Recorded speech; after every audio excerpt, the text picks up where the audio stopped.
something. Quack. Hey, don't laugh. Wow, that was a serious quack.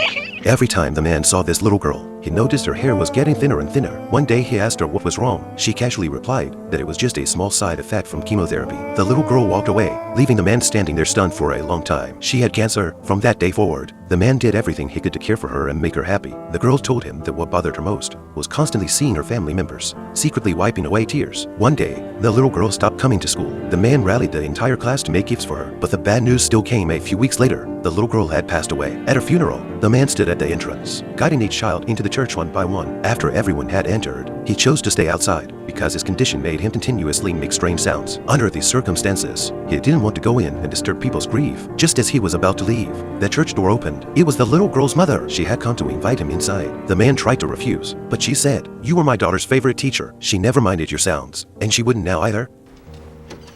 Mr. Cohen? Are you coming in?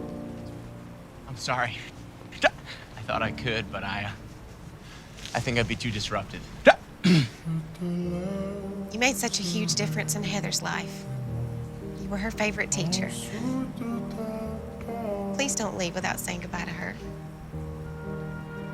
The man agreed. He slowly walked into the church. These people knew there was such a good teacher who had lovingly accompanied the little girl during her final days. So not a single person minded his condition. The man continued teaching while fulfilling his life's dream. He gradually accomplished other things too. For instance, he took graduate school entrance exams. He tested in a private room, having to exert tremendous effort to suppress his impulses so he could focus on reading and answering questions. In his personal life, he finally found a girl who accepted him. He worked hard to overcome his insecurities and shared his road with her, promising to spend the rest of his life with her. He even changed his father's opinion. His father had always been ashamed of him, but now understood his strength. Through all these efforts, he was finally no longer seen as just a patient by those around him. He had achieved a normal person's life. At the story's end, the man was nominated by a school and selected as Teacher of the Year. At the awards ceremony, every important person in his life was present. When he came to the podium to give his acceptance speech, he still made strange sounds. But this time, no one minded. He told everyone that the best teacher in his life was his disease. Just as he was about to explain what he had learned from it, his students began raising their hands one by one. Wanting to answer for him, the man gladly agreed.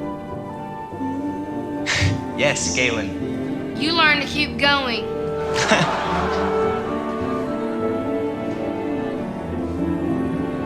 Eli? You learn not to let it stop you.